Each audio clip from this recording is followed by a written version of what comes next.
ସନ୍ଧ୍ୟା ସମୟ ଥିଲା। ମୁଁ ଅଫିସରୁ ଘରକୁ ଫେରୁଥିଲି। ସେତେବେଳେ ରାସ୍ତାରେ ବର୍ଷା ଆରମ୍ଭ ହେଲା। ମୁଁ ଦେଖିଲି ଯେ ପାଖରେ ଏକ ପ୍ରାସାଦ ଥିଲା। ତାହା ଦେଖିବାକୁ ବହୁ ସୁନ୍ଦର ଥିଲା।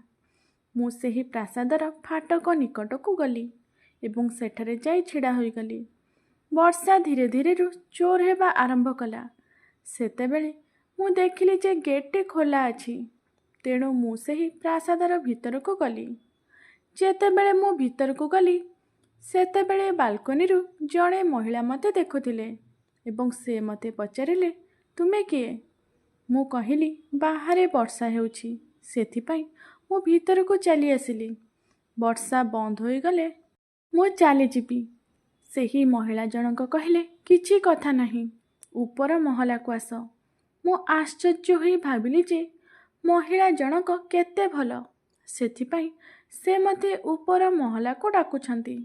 ନଚେତ୍ ଆଜିକାଲି ସମୟର ଲୋକମାନେ କୌଣସି ଅଜଣା ବ୍ୟକ୍ତିକୁ ନିଜ ଘର ଭିତରକୁ ଆସିବାକୁ ଦିଅନ୍ତି ନାହିଁ। ଏହାପରେ ମୁଁ ଉପରକୁ ଗଲି। ସେହି ମହିଳା ଜଣକ ସମ୍ପୂର୍ଣ୍ଣ ଓଦା ହୋଇଥିଲେ। ସେ ମୋତେ ପଚାରିଲେ, ତୁମେ କେଉଁଠାକୁ ଯାଉଥିଲ? ମୁଁ କହିଲି, ମୁଁ ଅଫିସରୁ ଘରକୁ ଯାଉଥିଲି। ରାସ୍ତାରେ ବର୍ଷା ହେଲା। ଲାଗୁଥିଲା ଯେପରି କେହି ଜଣେ ତାଙ୍କୁ ପ୍ରତାରଣା କରିଛନ୍ତି। ମୁଁ ତାଙ୍କୁ ପଚାରିଲି ଯେ, କେହି ଜଣେ ତୁମକୁ ପ୍ରତାରଣା କରିଛନ୍ତି କି? ସେ କହିଲେ, ତୁମେ କିପରି ଜାଣିଲ? ମୁଁ କହିଲି, ମୁଁ ମହିଳାମାନଙ୍କ ଆଖି ଦେଖି ସେମାନଙ୍କ ମନର କଥା ପଢ଼ିପାରେ। ଏହାପରେ ସେ ମୋ ନିକଟକୁ ଆସିବାକୁ ଲାଗିଲେ। ସନ୍ଧ୍ୟା ସମୟ ଥିଲା। ମୁଁ ଅଫିସରୁ ଘରକୁ ଫେରୁଥିଲି। ସେତେବେଳେ ରାସ୍ତାରେ ବର୍ଷା ଆରମ୍ଭ ହେଲା। ମୁଁ ଦେଖିଲି ଯେ ପାଖରେ ଏକ ପ୍ରାସାଦ ଥିଲା। ତାହା ଦେଖିବାକୁ ବହୁ ସୁନ୍ଦର ଥିଲା। ମୁଁ ସେହି ପ୍ରାସାଦର ଫାଟକ ନିକଟକୁ ଗଲି ଏବଂ ସେଠାରେ ଯାଇ ଛିଡ଼ା ହୋଇଗଲି। ବର୍ଷା ଧୀରେ ଧୀରେ ଜୋର ହେବା ଆରମ୍ଭ କଲା। ସେତେବେଳେ ମୁଁ ଦେଖିଲି ଯେ ଗେଟ୍ଟି ଖୋଲା ଅଛି। ତେଣୁ ମୁଁ ସେହି ପ୍ରାସାଦର ଭିତରକୁ ଗଲି।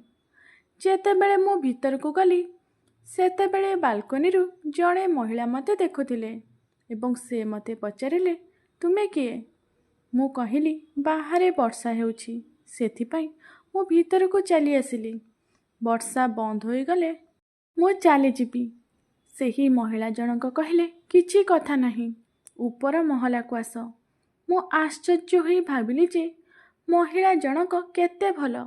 ସେଥିପାଇଁ ସେ ମୋତେ ଉପର ମହଲାକୁ ଡାକୁଛନ୍ତି। ନଚେତ୍ ଆଜିକାଲି ସମୟର ଲୋକମାନେ କୌଣସି ଅଜଣା ବ୍ୟକ୍ତିକୁ ନିଜ ଘର ଭିତରକୁ ଆସିବାକୁ ଦିଅନ୍ତି ନାହିଁ। ଏହାପରେ ମୁଁ ଉପରକୁ ଗଲି। ସେହି ମହିଳା ଜଣକ ସମ୍ପୂର୍ଣ୍ଣ ଓଦା ହୋଇଥିଲେ। ସେ ମୋତେ ପଚାରିଲେ, ତୁମେ କେଉଁଠାକୁ ଯାଉଥିଲ? ମୁଁ କହିଲି, ମୁଁ ଅଫିସରୁ ଘରକୁ ଯାଉଥିଲି। ରାସ୍ତାରେ ବର୍ଷା ହେଲା। ଲାଗୁଥିଲା ଯେପରି କେହି ଜଣେ ତାଙ୍କୁ ପ୍ରତାରଣା କରିଛନ୍ତି।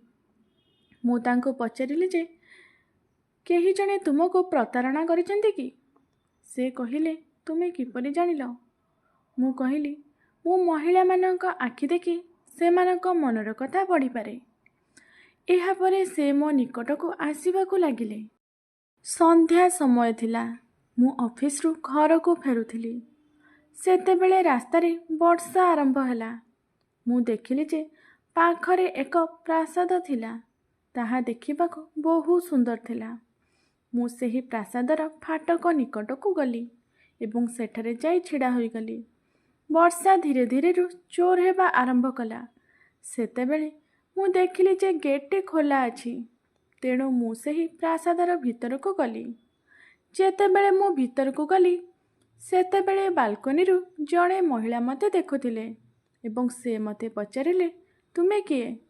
ମୁଁ କହିଲି, ବାହାରେ ବର୍ଷା ହେଉଛି, ସେଥିପାଇଁ ମୁଁ ଭିତରକୁ ଚାଲି ଆସିଲି। ବର୍ଷା ବନ୍ଦ ହୋଇଗଲେ ମୁଁ ଚାଲିଯିବି। ସେହି ମହିଳା ଜଣକ କହିଲେ, କିଛି କଥା ନାହିଁ, ଉପର ମହଲାକୁ ଆସ। ମୁଁ ଆଶ୍ଚର୍ଯ୍ୟ ହୋଇ ଭାବିଲି ଯେ ମହିଳା ଜଣକ କେତେ ଭଲ।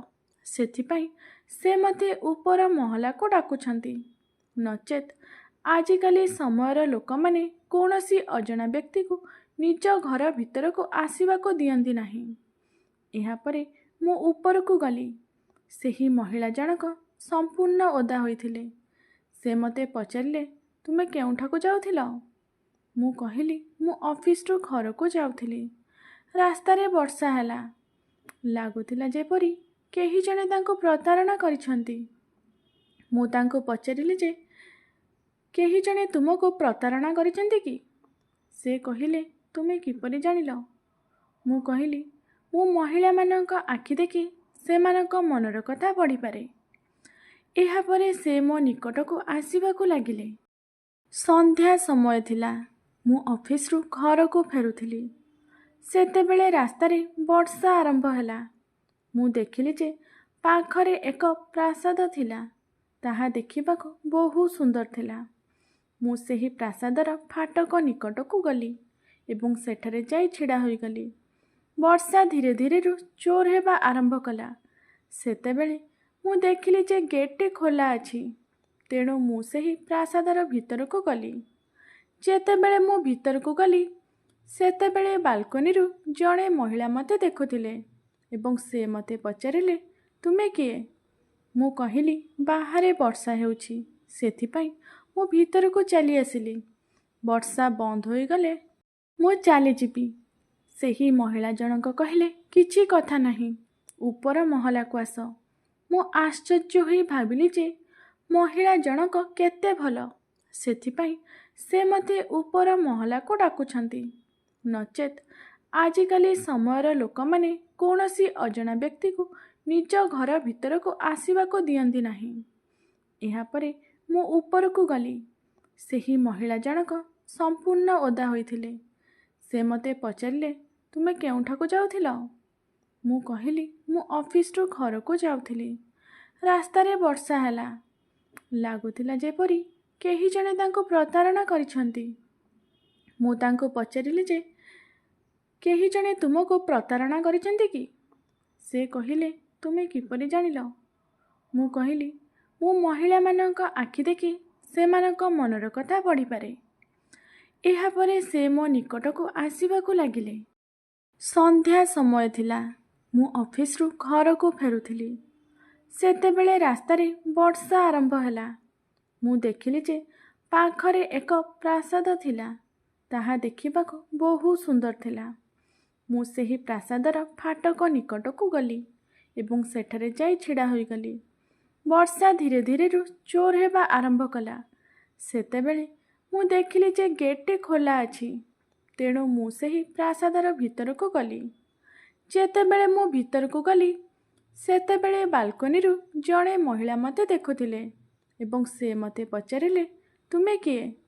ମୁଁ କହିଲି, ବାହାରେ ବର୍ଷା ହେଉଛି, ସେଥିପାଇଁ ମୁଁ ଭିତରକୁ ଚାଲି ଆସିଲି। ବର୍ଷା ବନ୍ଦ ହୋଇଗଲେ ମୁଁ ଚାଲିଯିବି। ସେହି ମହିଳା ଜଣକ କହିଲେ, କିଛି କଥା ନାହିଁ, ଉପର ମହଲାକୁ ଆସ। ମୁଁ ଆଶ୍ଚର୍ଯ୍ୟ ହୋଇ ଭାବିଲି ଯେ ମହିଳା ଜଣକ କେତେ ଭଲ। ସେଥିପାଇଁ ସେ ମୋତେ ଉପର ମହଲାକୁ ଡାକୁଛନ୍ତି। ନଚେତ୍ ଆଜିକାଲି ସମୟର ଲୋକମାନେ କୌଣସି ଅଜଣା ବ୍ୟକ୍ତିକୁ ନିଜ ଘର ଭିତରକୁ ଆସିବାକୁ ଦିଅନ୍ତି ନାହିଁ। ଏହାପରେ ମୁଁ ଉପରକୁ ଗଲି। ସେହି ମହିଳା ଜଣକ ସମ୍ପୂର୍ଣ୍ଣ ଓଦା ହୋଇଥିଲେ। ସେ ମୋତେ ପଚାରିଲେ, ତୁମେ କେଉଁଠାକୁ ଯାଉଥିଲ? ମୁଁ କହିଲି, ମୁଁ ଅଫିସରୁ ଘରକୁ ଯାଉଥିଲି। ରାସ୍ତାରେ ବର୍ଷା ହେଲା। ଲାଗୁଥିଲା ଯେପରି କେହି ଜଣେ ତାଙ୍କୁ ପ୍ରତାରଣା କରିଛନ୍ତି। ମୁଁ ତାଙ୍କୁ ପଚାରିଲି ଯେ, କେହି ଜଣେ ତୁମକୁ ପ୍ରତାରଣା କରିଛନ୍ତି କି? ସେ କହିଲେ, ତୁମେ କିପରି ଜାଣିଲ? ମୁଁ କହିଲି, ମୁଁ ମହିଳାମାନଙ୍କ ଆଖି ଦେଖି ସେମାନଙ୍କ ମନର କଥା ପଢ଼ିପାରେ। ଏହାପରେ ସେ ମୋ ନିକଟକୁ ଆସିବାକୁ ଲାଗିଲେ। ସନ୍ଧ୍ୟା ସମୟ ଥିଲା। ମୁଁ ଅଫିସରୁ ଘରକୁ ଫେରୁଥିଲି। ସେତେବେଳେ ରାସ୍ତାରେ ବର୍ଷା ଆରମ୍ଭ ହେଲା। ମୁଁ ଦେଖିଲି ଯେ ପାଖରେ ଏକ ପ୍ରାସାଦ ଥିଲା। ତାହା ଦେଖିବାକୁ ବହୁ ସୁନ୍ଦର ଥିଲା। ମୁଁ ସେହି ପ୍ରାସାଦର ଫାଟକ ନିକଟକୁ ଗଲି ଏବଂ ସେଠାରେ ଯାଇ ଛିଡ଼ା ହୋଇଗଲି। ବର୍ଷା ଧୀରେ ଧୀରେ ଜୋର ହେବା ଆରମ୍ଭ କଲା। ସେତେବେଳେ ମୁଁ ଦେଖିଲି ଯେ ଗେଟ୍ଟି ଖୋଲା ଅଛି। ତେଣୁ ମୁଁ ସେହି ପ୍ରାସାଦର ଭିତରକୁ ଗଲି। ଯେତେବେଳେ ମୁଁ ଭିତରକୁ ଗଲି, ସେତେବେଳେ